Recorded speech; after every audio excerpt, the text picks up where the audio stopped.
Hey everyone, welcome to the Curious Refuge podcast. I'm Fred Grinstein. Happy New Year. Over the last year, so much has happened. So many tools launched, so many new milestones of what many of us didn't think was possible, or at least possible this fast. But alongside the technology, there's the people, the creators. And while there's been a lot of important discussion and conversation about the worries surrounding the impact Gen AI could have on the creative workforce, I think it's worth shining a light on the story of people who've been reinventing, perhaps even realizing themselves with new opportunities created by the emergent creative space. This is the first in a series of conversations I'm calling Regenerations. And today we're speaking with Verena Puhm, a visionary AI artist and director whose career arc very much speaks to this theme. With roots as a producer and a writer for global media giants like CNN, BBC, and Red Bull Media, Verena has spent years shaping compelling stories across television and film. She's also earned accolades as a screenwriter, actress, and filmmaker, with her work blending cultural history, cutting-edge technology, and narrative depth. But in the past year, Verena has taken an exciting leap into the world of generative AI, using these tools to redefine her creative process and her career. From crafting innovative AI-driven projects to exploring new ways of storytelling, Verena embodies the theme of reinvention. She's an incredible example of how creators are embracing this technology to evolve their toolkit, rethink traditional roles, and expand what's possible. In this conversation, we'll explore her journey of reinvention, how she's blending her past with the present opportunities created by Gen AI, and what she's dreaming up next. Hey guys, stick around to the end of this podcast. I think as you listen to the main one, we recorded this a little while ago, but it was before our guest was able to talk about everything. So you'll see she's a little cagey about a specific topic. And if you stick around to the end, you will hear about this really exciting and I think actually historic moment for her and this generative AI space of how this project she's been working on made its way into Park City at the Sundance Film Festival. So stick around, and I hope you enjoyed this episode. AI is being used for scripting, for shooting, and producing movies. AI is being used for everything. Hollywood production is being transformed by artificial intelligence.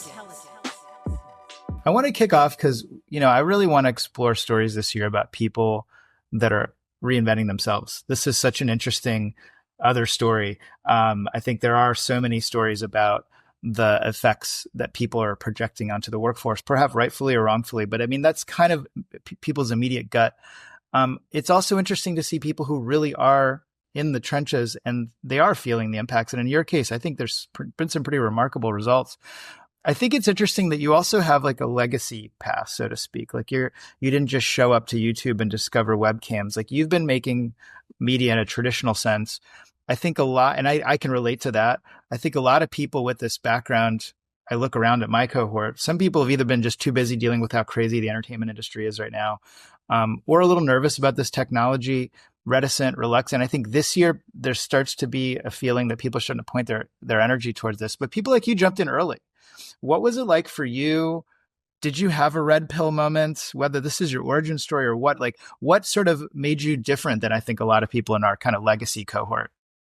Oh my God, that's a big question. Okay, I like to unwrap it. Well, first of all, I'm from Austria, so not many people know what's going on in Austria. Often much less than in the United States.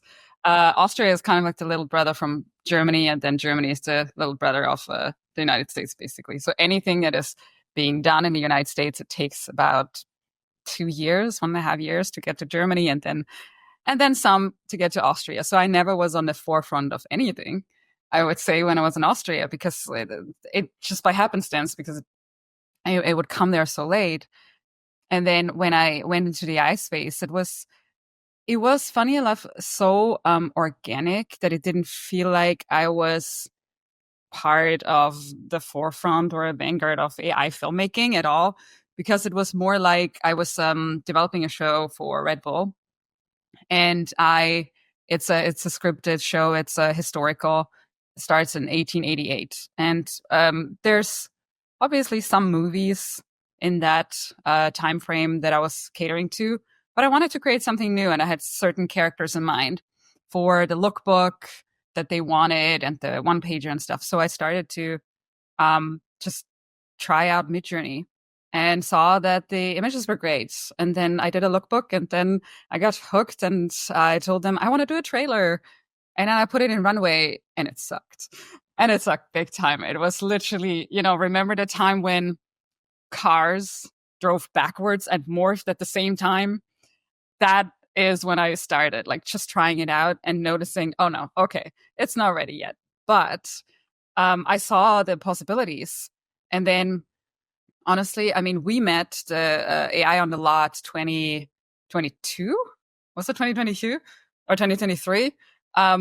Where we both were on a panel and just happened to talk about where AI is going. And that's also where I met Suki from OpenAI. And fast forward to the next AI on the lot, I really connected with the community. And I feel like that, for me, hit it off to diving in deep. And yeah, the rest is history. But the community was a big part of it. No, and I love that how much you've been a leader in that space too, of just being a part of those communities.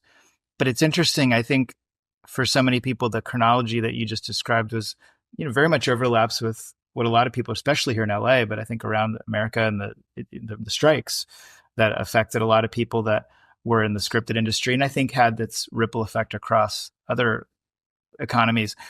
And I think, again, there's this sort of early wave of people that kind of had the time on their hands, it seemed, or perhaps the awareness. But again, I think it's interesting that a lot of people remain skeptical. I don't know, maybe some people felt burned by NFTs and all the hype that surrounded that last media moment and tech moment. I mean, I think there were some people like you that sort of said maybe to this. And it sounds like in spite of these weird morphing and badly executed generations, you still saw something in it.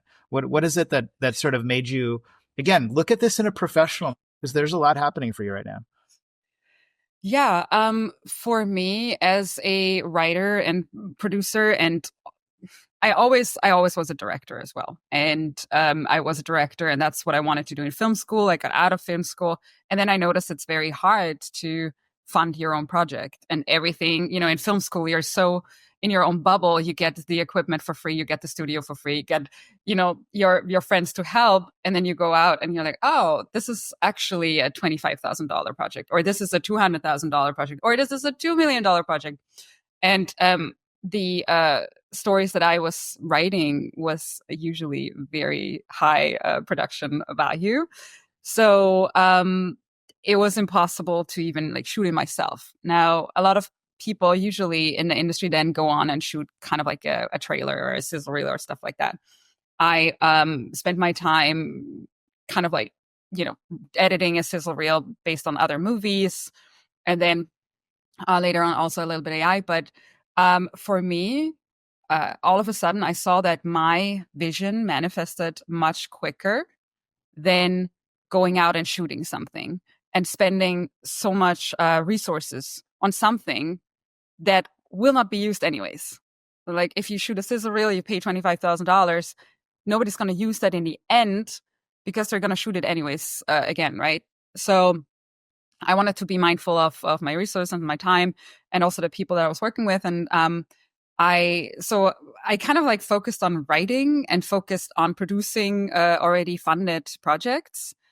And then when AI came along, I felt like I had a tool where I could show my own vision as a director really, really quickly, and people would understand that they would see what I'm capable of when I'm directing. And that has been so rewarding. I'm so grateful for this journey that is literally, honestly, started maybe March this year, or like last year. Now it's already 2025, but really started March 2024. And it's been a whirlwind and it's been absolutely beautiful. But it was because I was embracing the tools and used it for my creativity. And I think that's the issue that a lot of people that are so fearful about it. I'm reading the comments on LinkedIn, and even some people that I know that, say, well, AI, if you're using AI, there's no creativity, or the magic is gone. It's absolutely the opposite for me. I feel like I have a dream making tool and I'm using my dreams and I'm bringing it to life.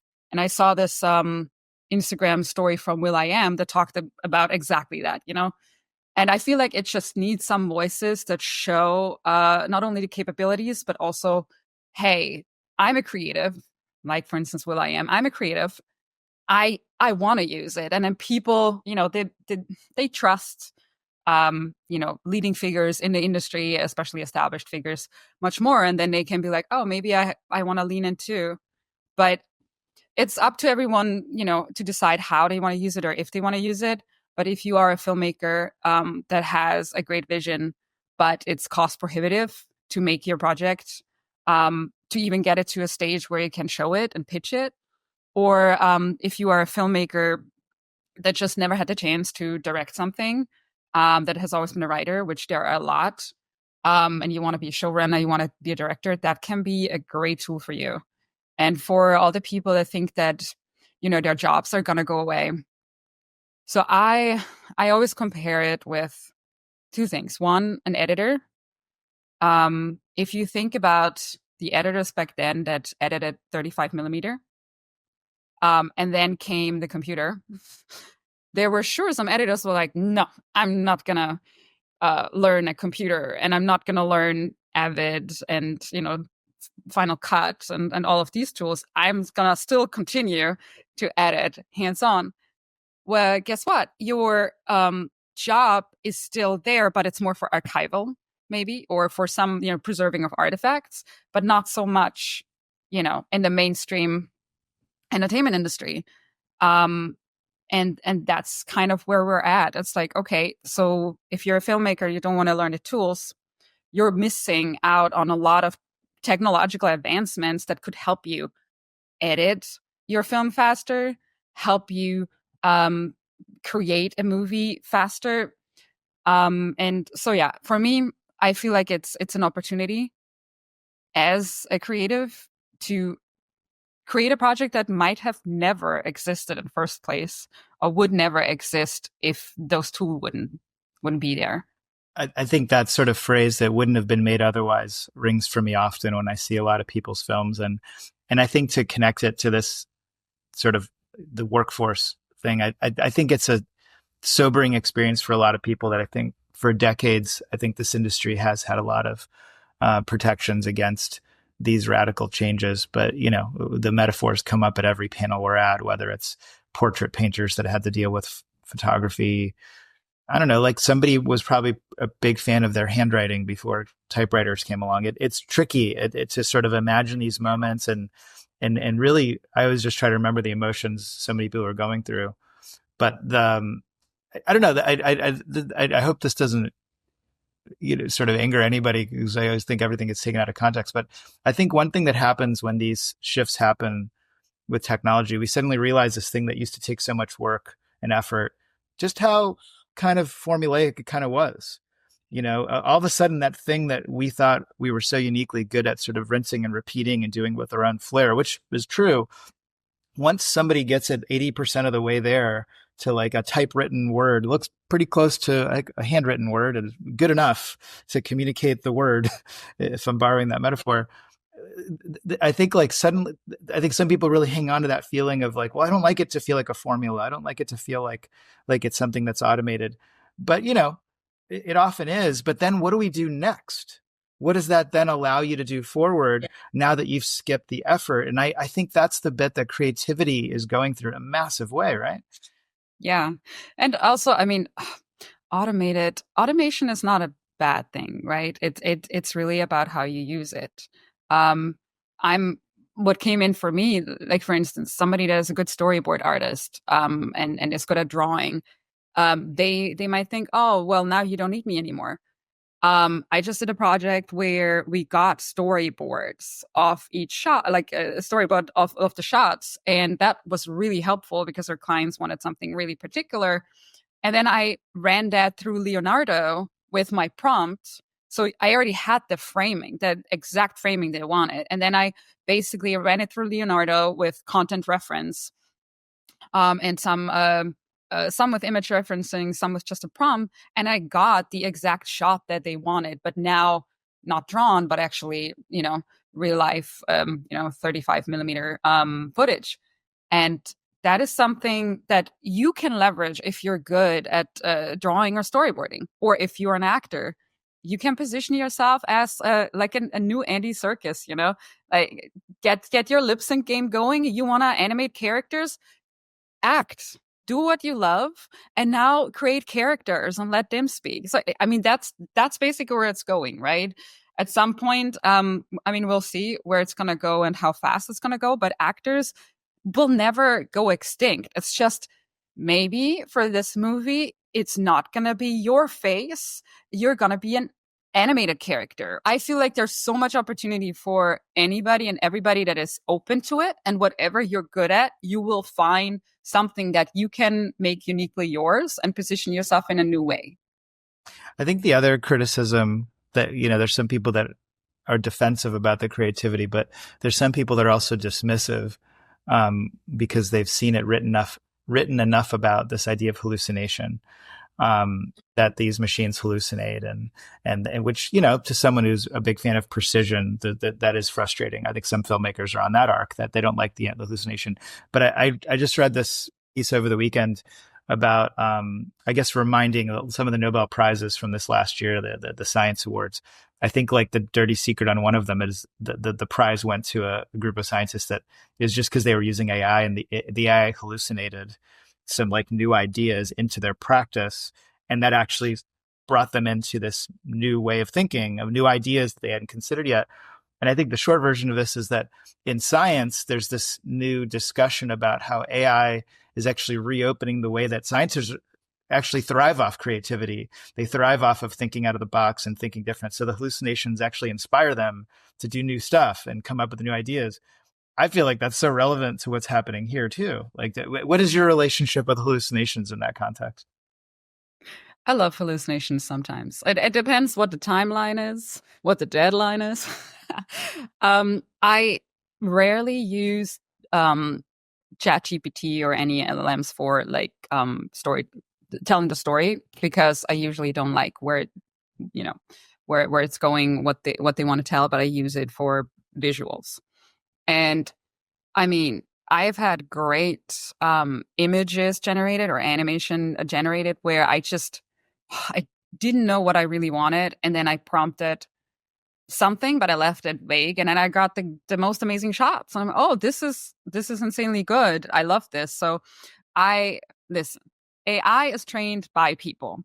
So of course, it's not going to be 100% perfect because people are not perfect. If you think about how we grow up and our biases and all of that, that's also an issue, right? That we're kind of trying to hopefully, well, not prevent. It's already happened, but like there's the thing going on that's like a coded gaze, right? Not the male gaze, but it's a coded gaze where, I mean, I've had that several times when especially at the beginning, when I was, let's say when we did the music video for New Shoulders, that went to Project Odyssey and we got featured in Forbes. I don't know how many times I had to clarify that the guy that was basically the avatar of our artist, and our artist is African-American, I had to clarify that he's Black because it would constantly change him into a white guy. And because, those tools were trained more on white people and I guess white men in particular. So that is something that I feel like it's getting better and better at, but AI is not perfect, as people are not perfect. When you say, the scientists, they're getting inspired by it, absolutely. I think that's what I'm using it for as well, especially visually, like brainstorming about certain shots and trying to figure out what I want sometimes when I don't know it. And then sometimes, you want something very, very specific, and it's not always perfect at it, but I mean, it's still, I love the tools that I'm using, and I'm really grateful that I have them in order to have my vision manifest much quicker than if I sat down and started learning drawing, which I'm really bad at. So well, let's talk about that and the idea that you're really bad at something but you're now really good at something. Because again, I think there's the way to look at these tools as acceleration, automation, efficiency, all the things that the people that love bottom lines and budgets are getting excited about how this is sort of streamlining things that used to cost something. And that is a legitimate place where people worry about workforces and don't really know where that's headed. I worry about it too. But I think what I'm interested today with is this idea of reinvention, of like, how is this getting you to do things you didn't either know you were able to do or actually always wished you could do? Like, I look at some of these films of yours, which, well, like a lot of our friends, like there's some really radical sort of visuals here that I don't even know how we would have made these things. Like you said, things that wouldn't have been made otherwise. I feel like there's something else going on for you and can you tell me about that? How is this opening something up for you creatively or professionally? So as we discussed earlier, I'm from storytelling. So that's my baby. That's my heart. My heart is telling good story. And if I can add a little bit of spice in it, with some socio-economical, socio-political, messages, then I'm all game. With the particular movies that I've done in the recent past, I mean, I have, as I said, I'm not good at storyboarding, like drawing angles, perspectives, really, really hard for me. So AI helped me a lot with that. Or just, I love creating worlds. I love creating characters. But again, I'm not a concept artist. So that for me opened up a whole new world. Now, all of a sudden, I can create what's in my head and I don't have to pick up a pen and try to, draw it. And it's terrible. And it's never going to look like what it's in my head. And that was very, very freeing. And then, I feel like there's so many aspects of filmmaking where I'm also learning as I'm going, because the AI tools, for instance, they still need good editing. They still need good sound design. I partnered up with two of my guys, two of my friends that are really good at that, and I'm learning a lot from them as well. And then visual effects. Visual effects is so big, man. AI is still making so many mistakes that you have to fix it in post.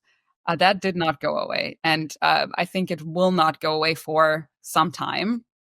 So that really helped me out. And then honestly, there's one particular thing. And you kind of asked me that last time we spoke a little. And I thought about that. You talked about the impostor syndrome. So I noticed that AI really helped me with that, because I'm a perfectionist. So if I'm getting approached by a big brand, big client, as a filmmaker, if I can, shoot this thing or, direct this thing, write this thing, because of the time waiting between I accepting it and doing the actual work and seeing the results, my mind starts being like, well, but am I the best fit for that? Am I really good enough? This latency is the juicy food for my imposter syndrome. But with AI now, they ask me, I say, yes, I do it and it's done and it's great. And I'm like, yes, I am the best person for this job. I could do it. So it really freed me from being my own inner critic and tormenting me for the time between actually getting on set and doing it. So I noticed that's definitely something that I'm grateful for. That's really interesting. And I think, so it sounds like in some ways your command of these tools as you get used to them is managing maybe a sort of a general state of imposter syndrome that I really think most of us, especially in any industry where we have to constantly effectively audition for our next gigs, it's hard not to drift into this. But I do think it's been a bigger meme in sort of the LinkedIns of the world, like of just how many people are going through transitions and kind of thought their careers were going in one direction and aren't. And I think now we're being sometimes at later stages in their lives having to do new things. And that new feeling is simultaneously inspiring, but also intimidating for a lot of people. I think I go through it in reverse of you, because I'll go through something and I'll be making something and then I'll be like, wait, I don't do that. I don't animate things. I don't generate sort of commercial looking quality stuff. Like, but then it's like it's a joy to crush through that imposter syndrome. But I think there's a real era we're going through right now that a lot of people are going through this. And I think it's interesting to hear your journey. Yeah, I hope that a lot of people feel empowered. A lot of people that didn't have either the technical skills, I'm going to say, or just not the opportunities, because Hollywood is highly, exclusive up to this day. And I think there's such a beautiful community forming in AI and that's something that I enjoyed so much, where we really want to collaborate and we want to help each other out and we want to support each other. And if someone doesn't know how to use a particular tool or how it works, there will be someone that says, oh, I can show you. Like, I will take my time and show you. How many times have you heard that in the film industry? Not so much. And also just, you're meeting people. It's because it's so new, everyone is on the same level, And then obviously there are people that are a little bit further in their skills and further in their careers now, but we're all meeting still like as equals. And for me, like I always say I love the highway because everyone is equal. Like if you are a billionaire, you will be stuck in the same traffic on the 101, like, someone that is not a billionaire. And that's kind of what I always was striving for. I feel like everybody is equal. Everybody has the same value. And in this community, it feels like that. It genuinely feels like that. And everybody is open and wants to learn from each other. And if that is not enough to, join a community, then I don't know what is. But that for me, honestly, also changed a lot. I'm optimistic about the community piece. I think it's something that you and I both share. I do think the Hollywood effect tends to gravitate towards castle walls and moats. So I'm curious, very curious how this year ahead goes. There's a lot of new folks coming in. There's a lot of money coming in. I'm not even sure if those people have resolved the previous problems of the entertainment industry's economics, but it's very interesting. There's a bit of a Whitewater Rapids effect, in my opinion. But I think while you're getting to look out for yourself and your journey, I mean, did you know you wanted to be a commercial director? Like, I mean, that feels like a moment of reinvention. Can you talk about Secret Level and that turning point for you? Yeah, absolutely. No, I definitely did not want to be a commercial director. I did do some commercials, like real life shooting style back in the day. But I just, I did this one commercial for Curious Refuge, who was very fundamental for my successes with their competitions and with their community. And yeah, I did the advertising competition where I won third place. And then tons of agencies reached out to me out of the blue, literally the next day on LinkedIn. And then it was like, wait, what? What's happening? And then I had all of these interviews with all of these different agencies. I ended up signing with Stories in Switzerland. I have one still pending in France, and Secret Level. And Secret Level, for me, that was like the pinnacle of agencies and studios. And a couple months before then, I found them. And I said to my partner, I want to be with them. They're doing great things. I want to be part of this. And so what I did was just creating projects so they would see that I'm actually, good at what I'm doing.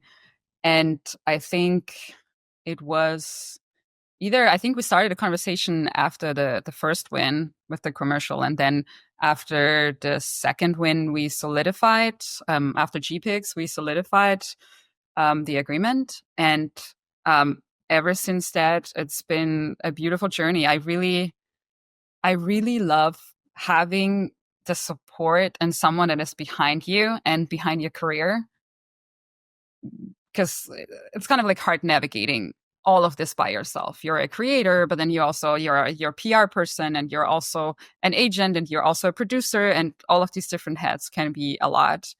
And when I joined Monica and Jason and now Eric, who is the new CEO, I immediately felt that they really cared about me.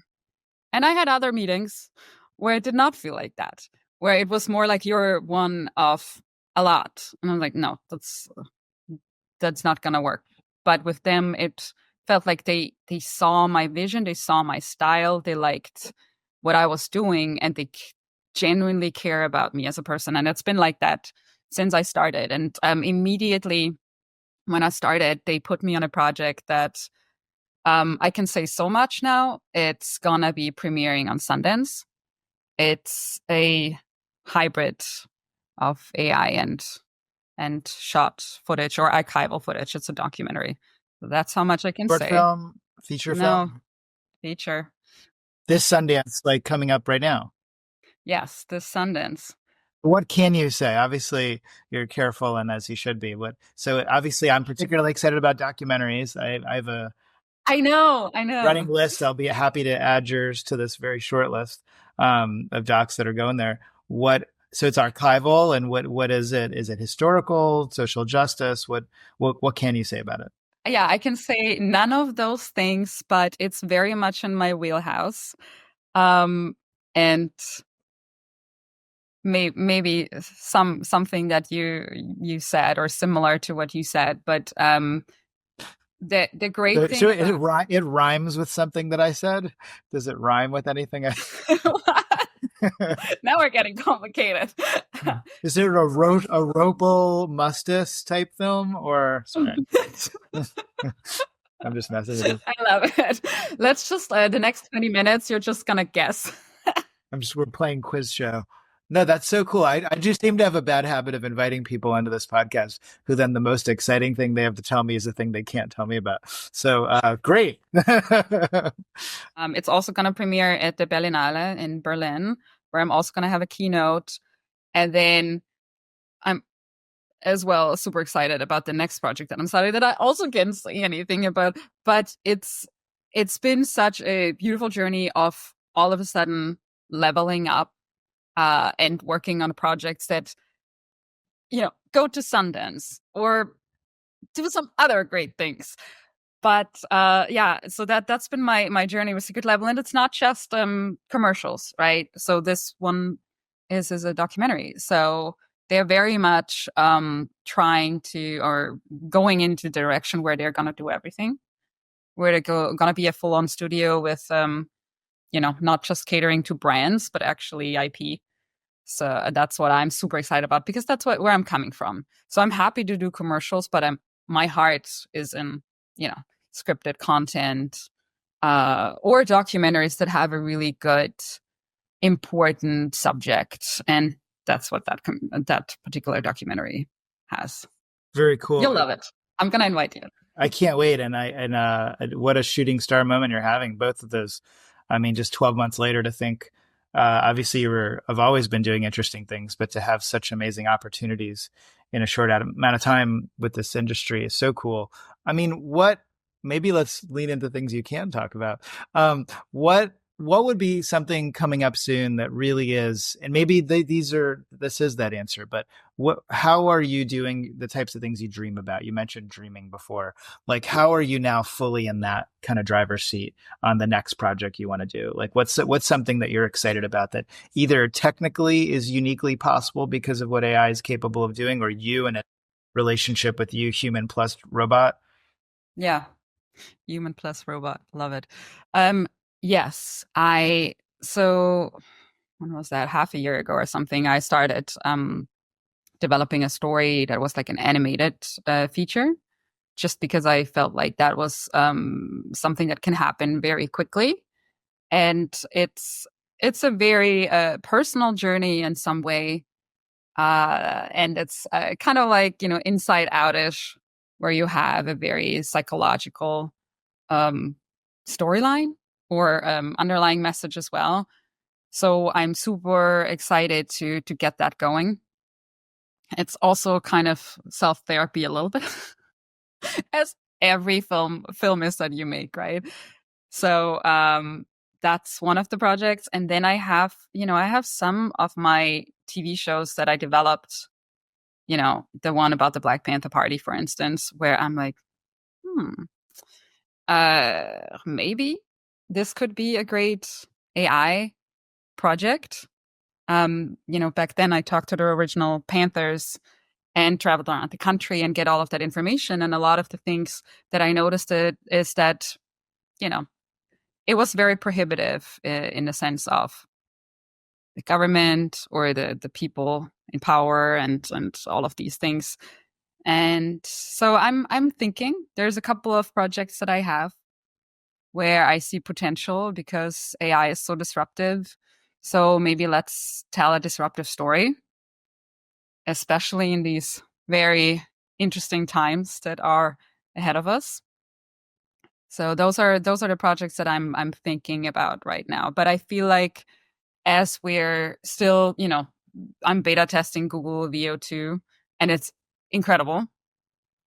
But it still is a lot of work to get, let's say a feature, let alone a short film, to fully lip syncing the people that you're generating in VO2 and getting the character consistency and stuff, because you cannot, you can only do text to video or text to image to video, but you don't have the library or can't just, add an image. So I'm looking forward to when that comes out, and then this is going to be even easier.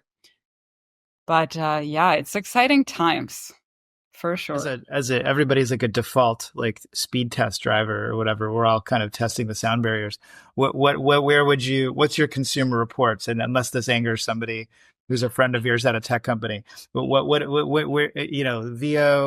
or VO? What do people call it these days? VO. VO. I don't know. I heard somebody call it VO the other day. Sora, Kling, Runway. Who are we going to anger now by putting them in fourth position? Don't forget Minimax. And Halo's Minimax. So I would say for me right now, VO2 is first. Then it's Sora or Minimax. It really depends on what you want to do. And then Kling. And then, Runway, because of its lip sync. Other than that, I like if it's just an establishing shot and nothing much is moving, Runway is really like gives the most beautiful animations or videos. And then Luma, I don't want to put Luma last. I have a beautiful love relationship with Luma for some of the projects that I've made, but I feel like they have a lot of growth potential now that some of the others caught up with Luma, because Luma was number one for me for a long time, and Runway. They're amazing tools. I mean, I feel like even as I'm hearing you talk about them, like I feel like I'm looking at like the gold medal final and the Olympics for the 100-meter dash. Like every single one of these people are way faster than me. Who am I to think about being in 8th place in that race is still pretty good. But it is a race, and I am very curious where we are 12 months from now of whether this range of choices is even available. I mean, at some point they all start consolidating, but we'll see. What are you? So, I mean, look, I think you're starting this year in such an exciting place with opportunities, some real exciting wins approaching that we're very excited to support you and root for you. What inspires you? What did you just recently see in the last week or so, last month or so? What are you? Because I feel this way, that in spite of anytime I feel like I've drawn a conclusion of what this is capable of, I'm like, wait, that blows my mind. What's something for you that recently did that? The highest from Jason Seda. Yeah. Like from the secret level. I woke up, I saw it and was like, damn it, why didn't I think of it? No, I was like, this is so beautiful, because I'm a big history buff, and I love just the 60s, 70s, 80s. Love those times. So I love the aesthetics of it. And when I saw the heist, I was mind blown. And I only got access to VO2, I think it was December 25th or 26th. So it was the perfect Christmas gift. But he posted that, I don't know, 2, 3, whatever days before. And I was like, I want access to Google VO2 to try it out. So that made me really antsy, and it made me so inspired, because the animation, the movement is just incredible. And since then, I've been, testing a lot with crowds.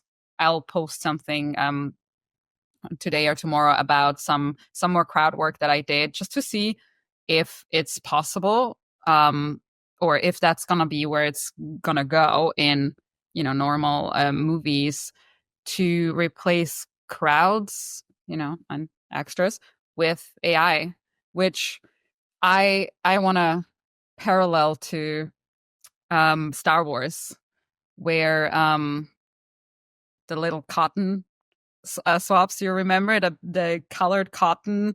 You don't know the story? No. Okay, so for Star Wars, they actually, in the arena that you see, Star Wars 1, they had little cotton swabs. They colored them in different colors and put them in the arena, like the model, not the real life, and shot, basically, like their shots with it. But that's how they made the audience. It was colored. Sorry, are you talking about Star Wars 1, like Jar Jar Binks Star Wars? Yeah. Or are you talking about, okay, like the fourth film? I would have to research again, but so in the race, like in the hovercraft race scene. Okay, got it. Yeah, and if you look at that, the behind the scenes, it's literally just a model of the arena and then cotton swabs. And that was their audience for a lot of their shots. So I'm like, well, AI can do better than cotton swabs. Better than Q-tip. Yes, exactly. I love that those behind the scenes stories. I think they're getting more interesting as seeing people create control nets with like things that they're shooting in their living rooms or random things your kids do, and then turning that into like what the monster does in the fairy tale. It's very interesting. So that inspired you. What is something that maybe surprised you that you're just like, I didn't even know that was possible?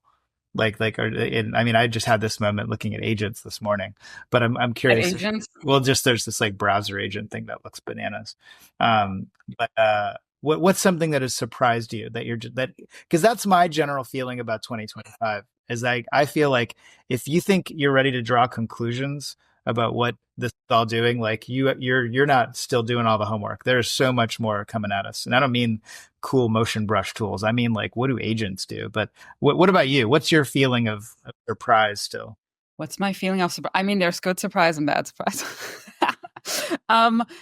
Good surprise. I would say in the entertainment industry, anything that, helps the tools that I'm working with right now. Bad surprise is more on the more everyday life, surveillance and security and personal freedom department, where I'm a little bit, concerned, or a lot, and but also surprised with some of the automations that you can do nowadays. I feel like it's and we will, as people, will have to decide, which way do we want to go? There's so much that can be automated. I just saw this morning that I think it's a Google Glasses, where you can, you see your text messages and you can see, navigation, and it translates for you if you see a sign that's not in your language. That's all great. But a part of me feels like we're taking away from being present in the moment. So if I have my glasses on, or at some point it's probably contact lenses, if I always gonna see digital pop-ups, and there's also gonna be digital advertising, then will I be able to be present, and also will my nervous system be able to regulate at all times? Or, am I gonna be so available to everybody's information that's advertising or messages that it's going to be hard to just be peaceful and zen? That's, for me, something that I'm concerned about. But I think everybody has to decide for themselves. Mm-hmm. I was thinking about this weekend, my wife showed me a picture she took. We were on a beach, and it was sunset, and she sort of had this moment of joy, because when she zoomed in on the photo, she had kind of captured a moment of somebody throwing their kid in the air, like way over there, like just like there's no way she would have seen it, but it's just like, it's a moment. And to me, it's what I've always loved about photography and documentary. And I think that's where I feel like I often sit in a slightly different place than a lot of things you're working on, is I've never really been like a creative in that, like, I imagine things and create them. I've more comfortably enjoyed the process of documentary, of harvesting things and discovering them in the edit and juxtaposition and stuff. But in that moment, I actually was looking at this feature of my new Apple iPhone that I can pretty much manipulate anything on any picture I've ever taken now. And I was just imagining myself like, oh, I'm pretty sure somebody's just going to like add that to the next picture they take. They'll just add somebody throwing a kid in the background because they'll think it's a good idea and it's really imaginative. And they will have had the foresight to said, like, it would be really beautiful if somebody was throwing their kid in the background up in the air and joyfully. And I guess in hearing you and relating to it this way, I'm just wondering about this kind of on-demand culture that just about anything is possible all the time. On the one hand, that sounds infinitely gratifying. On the other hand, I think part of what makes being alive interesting is being surprised and discovering things. So I don't know. I don't know if this is what you were referring to, but it's what I take away from what you said, that there's something to also check yourself, whether it's just a good old fashioned media detox from time to time, or just remembering that that's the other joy is discovery, and finding things. Yeah. I think it's a balance. Like everything in life is a balancing act, and this will be a big balancing act for us to navigate as we go through. Because of course, like you and I were super excited about AI and we are fully diving in, right? But we also know our limits where we are like, okay, I've been in front of the computer for 12 hours. Or whatever the amount is, I should probably go into nature. I should probably ground myself. And that's the same with being on demand at all times. Or that's also with, okay, so what, and that's the last thing I'm going to say about that is, thinking about documentaries, thinking about how we are creating or can create archival footage that never existed, right? And we already were able to do that when Photoshop came out. But now it's more and more sophisticated where we can actually create footage that never happened with AI and it looks absolutely real. The question is how to use it, wisely and ethically. And that's something that we're also going to talk about. I think Secret Level will talk on the panel at Sundance, where Like the APA, the Archival Producers Alliance, they have a set of guidelines for you to interact with for that. It's a big part of our class at Curious Refuge. Here you go. It's interesting. No, I think that's where these things get into sort of mysterious territory. If you had a message, a letter to write to our dear leaders running these tech tools, all these amazing video generations that are changing our lives, if you had a memo to send any one or all of them, what would it be? Yeah. Constructive feedback, not criticism, feedback. My list would be a very, very long list, like a greedy kid that writes to Santa. That would be my list.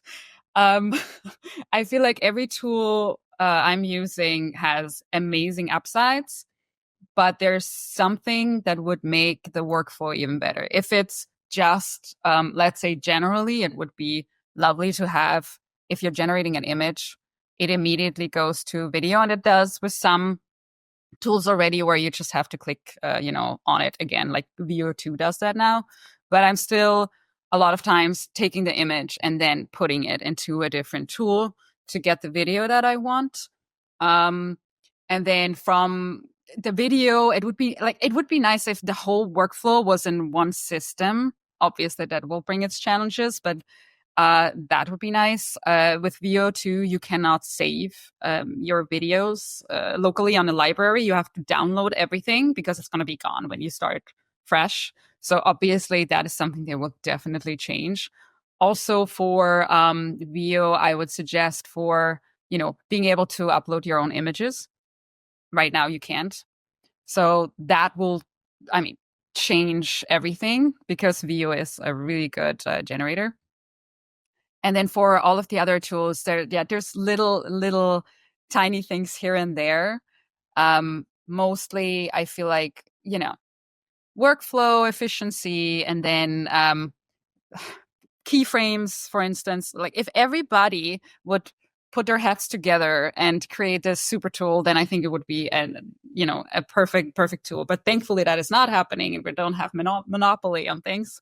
But like, have Minimax also have keyframes, how Luma and Runway do it. I love the storyboard aspect in Sora.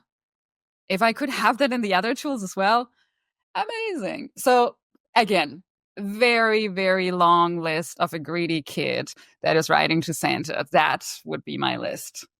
Sounds like all of us are starting to design our perfect Barbie or Ken doll here of just, well, it's got a little bit of this storyboard bikini and it's got these amazing sneakers that have keyframes. Like we're all building our favorite partner here. Is there anything that I should have asked you about today that you're like, how come you didn't ask me about this thing that I'm so obviously working on or is interesting to me?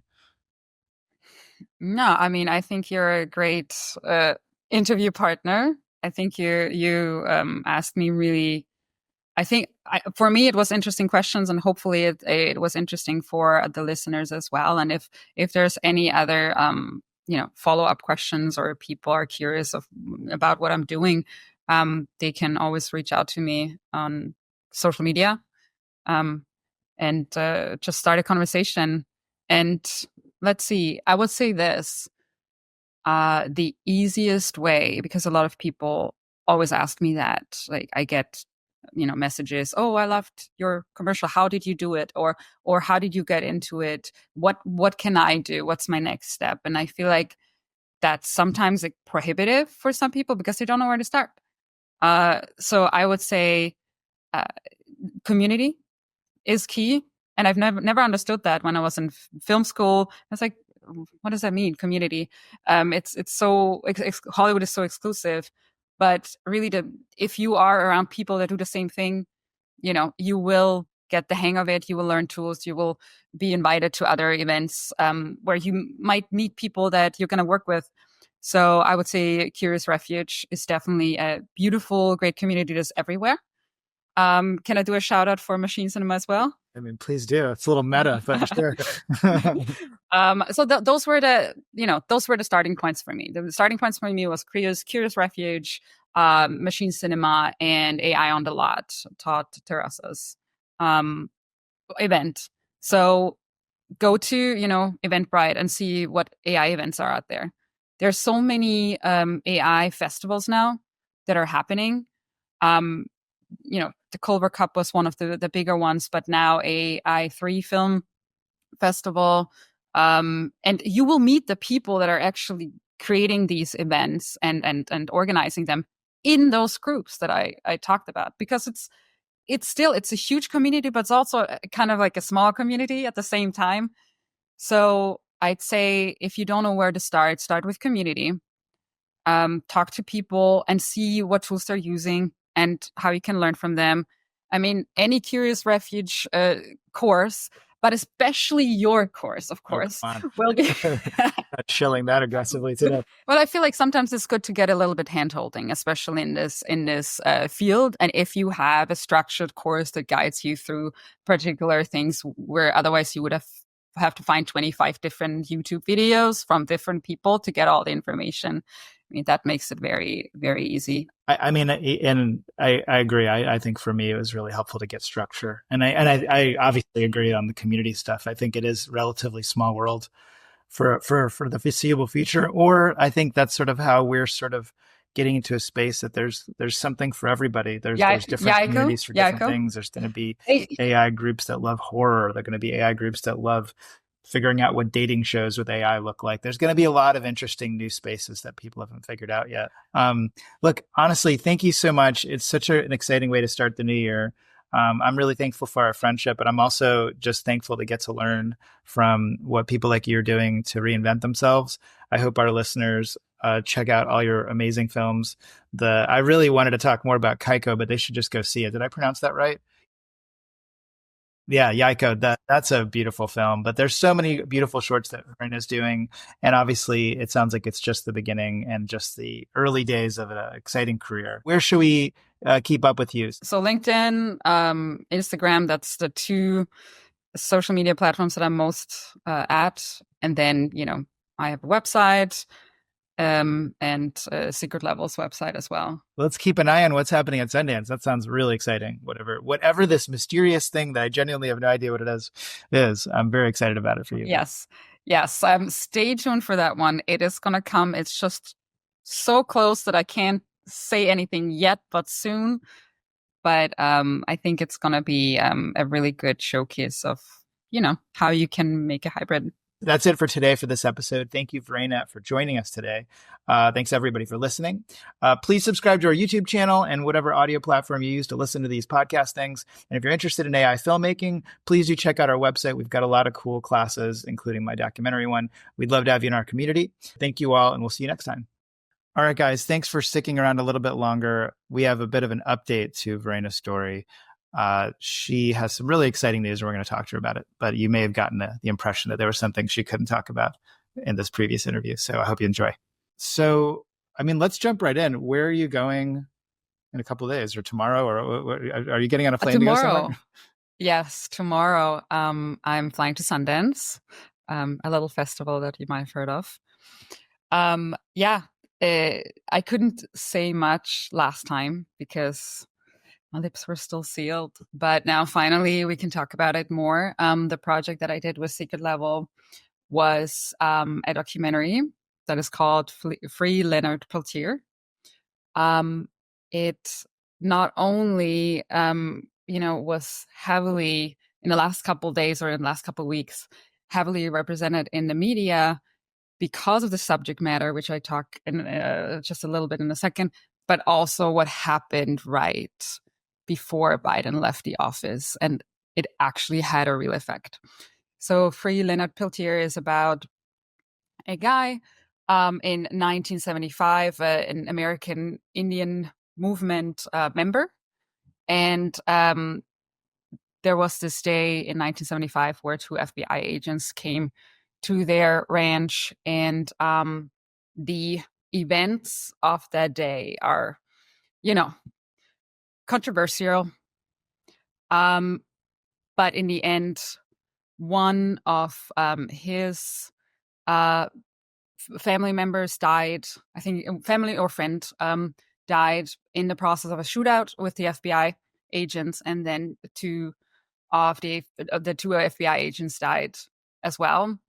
And Leonard was one of the people that was actually arrested after, I think, being extradited from Canada, if I remember correctly. And he has been in prison for over 50 years since then. And just some days ago, we got the note after the directors rallying with this film and the producers and everybody that was attached on the film side, and their lawyers and everybody probably, just getting a lot of coverage and making a lot of pressure on the government, and Biden gave him clemency, which I feel like it's the most beautiful outcome of when you make a project. Obviously, there were many more people involved.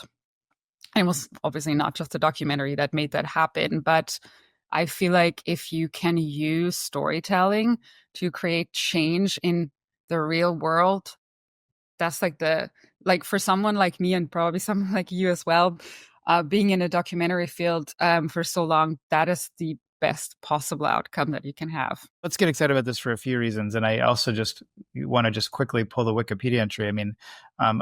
Huge story historically. And again, wherever we all are in these political spectrums, here's a fact of history that the Wikipedia entry is updated with his commuted sentence by the recent end of Joe Biden's term as president. Big story, again, worth everybody learning about it. And I don't pretend to even understand it as much as you guys did making it. But historic look, it is that incredible moment when a documentary crosses the screen. And as people are watching this film at Sundance, there's that palpability that this isn't a fantasy fiction of anything. This is very real, and it literally affected somebody's life, however you feel about the story. But David France directed, which is, to me, such a iconic component of your story. I talk a lot about how his film Welcome to Chechnya is this like watershed thing, even for me as a consumer of docs, because that was the first time I saw something that resembled AI in a documentary. And most importantly, how ethically and incredibly conceived that execution was. And everybody can hear my obsessions on that film. But this feels like, I don't know if this is true. Is this the first like major feature documentary to use generative AI reenactments? We've seen audio, we've seen other things, but is this true? I I think so. I asked myself the same question and then I Googled it. And I couldn't get any information on any other documentary that had AI integrated. So I would think so. I'm not 100% sure. Yeah, I mean, not to exclude probably the many, many people that have made documentaries in the last few years using this tool. And again, I don't personally get excited saying the first anything, but I think at a major moment like Sundance with a filmmaker like David France, I think to the extent that whether this is the first or one of the first, this is a major moment for people to then interact with this utility, given all the back and forths of how people feel about this technology. Here's to me such a great avatar for that creative tool in the form of, frankly, you as the lead AI generator and Secret Level as a partner, but ultimately David France as that personality that has, I think, mostly been on the right side of most people's documentary spectrums of how to do things right. So I am so excited that it's happening, period. I think I'm going to hopefully get a chance to get in line to see the movie myself. But to know that you're involved, and again, just rip open the cat out of the bag. We got to be cagey about this the last time we spoke. How are you feeling? And as much as you feel like talking about the process and what this means to you. Yeah, I'm incredibly grateful. As you said, I mean, working with such an established documentarian, that was just nice in general. But then also being at a project that is a real project that will come out to something like Sundance. I mean, I knew 2 months ago and had to just hold it in, but also there was an incredible responsibility of, okay, we want to get these shots right. We want to tell the story right. Some research about accuracy, if it's things like the color of the house, like sometimes it's minuscule like that. And then one of the big things that you will see in the documentary as well is parts of the reenactments were shootouts, right? That was the whole thing. It was a shootout scene or several shootout scenes. And at that time, AI was not 100% there yet with perfect bullet shots and bullets hitting walls and hitting the ground and hitting cars. So that was really, really challenging to find a workaround and figuring out how to do it and not just have a whole bullet flying and doing weird comic-y stuff. It's been, 2 months now since we started. So that was a big thing. But I feel super excited about it. I think in the end, everything really worked together well. And that's something that I feel like moving forward will always be a thing. You look at it and you're like, okay, now I know there's another tool that can do this better. But like there went a whole lot of research into that, why we were doing it. So it's nice to do a project and researching the tools and just, trying out different tools for different elements that we needed to do. Yeah. I'm happy that it's out. And again, I'm also it's like when you work on something and you hear for the 20th time in the edit, that they were running this way and this person got shot and knowing what happened to Leonard. And then all of a sudden the project is done. You're going to Sundance and he got clemency. It's like, I feel like you're working on this so hard and thinking about this person and then it happens. So that makes me really, really happy and just grateful. So cool. I mean, we've talked so much in this and last conversation. I just wanted folks to know what that little secret you were keeping was, because it's a good secret.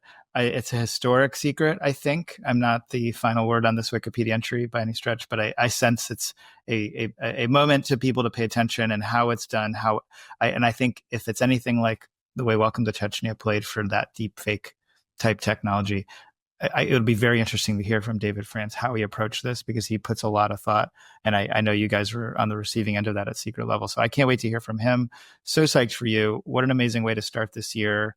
I can't even imagine where this year is going to end for you in terms of the work that's going to keep coming to this technology and people in your position to sort of have an understanding of how it can be applied ethically and also well.